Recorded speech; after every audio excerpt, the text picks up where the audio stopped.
என்ன ஆச்சு சீமான் அவர்களே? ஒரு காலத்தில் உங்களை சங்கி அப்படின்னு சொன்னா எவன்டா சங்கி அப்படின்னு காலில் இருக்கிற செருப்பை கழட்டி மேடையிலே காட்டினீங்களே. இன்னைக்கு என்ன அதே மேடையில் நீங்கள் அண்ணாமலை அவர்களை புகழ, அண்ணாமலை அவர்கள் உங்களை புகழ, எங்கள் மம்மி பாட எங்கள் டேடி பாடன்ற மாதிரி பயங்கர பர்ஃபார்மன்ஸாக இருந்துச்சு. என்னாச்சு? இந்த கேஸில் எப்படி தப்பிக்கிறது அப்படின்னு தெரியலையோ? 2011 அம்மா ஜெயலலிதா காலில் விழுந்து இல்லை மலர்ந்தால் ஈழ மலரும் அப்படின்னு ஒரு ட்ராமா போட்டுட்டு தப்பிச்சிட்டிங்க. இப்போ என்ன பண்ணுறது அப்படின்னு தெரியலையோ? அதுக்கு தான் இந்த புது நாடகமா? வேண்டாம் சீமான், அதெல்லாம் பண்ணாதீங்க. ஓகே? என்னைய பார்த்து ஏன் சீமான் பயப்படுறீங்க? நீங்கள் தான் ரொம்ப வீரராச்சே. நீங்கள் தானே சொன்னீங்க அவங்கள நேருக்கு நேர் உட்கார வைங்க, நான் சால்வ் பண்ணிடுறேன் அப்படின்னு சொன்னீங்களே. தைரியமாக கொஞ்சம் பெங்களூர் கிளம்பி வாங்க சீமான்.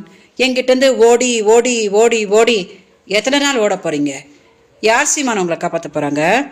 பெங்களூருக்கு உங்கள் பொண்டாட்டி, உங்கள் கட்சி, உங்கள் வழக்கறிஞர் அப்படின்னு ஊரில் யாரெல்லாம் இருக்காங்களோ எல்லாரையும் கூட்டிகிட்டு வாங்க. நேருக்கு நேர் உட்காந்து இந்த 14 வருஷம் பிரச்சனையை என்னன்னு பேசி தீர்ப்போம். நான் என்ன பிரச்சனை பண்ணியிருக்கேன் அப்படின்னு நீங்கள் என்கிட்ட சொல்லுங்கள். நீங்கள் எனக்கு என்ன பிரச்சனை பண்ணிட்டு இருக்கீங்க அப்படின்னு நான் உங்கள் பொண்டாட்டி கைல்வெளிக்கிட்ட சொல்கிறேன். சால்வ் பண்ணிக்கலாம், அவ்வளோதானே.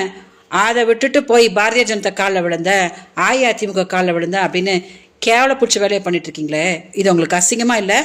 ஒருவேளை பெங்களூர் வர்றதுக்கு உங்களுக்கு தைரியம் இல்லை அப்படின்னா அங்கேயே ஒரு நிகழ்ச்சி அரேஞ்ச் பண்ணுங்க சீமான். நான் வரேன், உக்காந்து என்னென்னு சால்வ் பண்ணிக்கலாம், அவ்வளோதானே. சீமான், அண்ணாமலை கூட உக்காந்து ஒரே மேடையில் வீரவசனம் பேசுறதுலாம் பெரிய விஷயம் கிடையாது. நேருக்கு நேர் ஏன் முன்னாடி உக்காந்து இந்த பிரச்சனையை சால்வ் பண்ணாதான் நீங்கள் ஒரு தலைவன் அப்படின்னு மக்கள் ஒத்துக்குவோம்.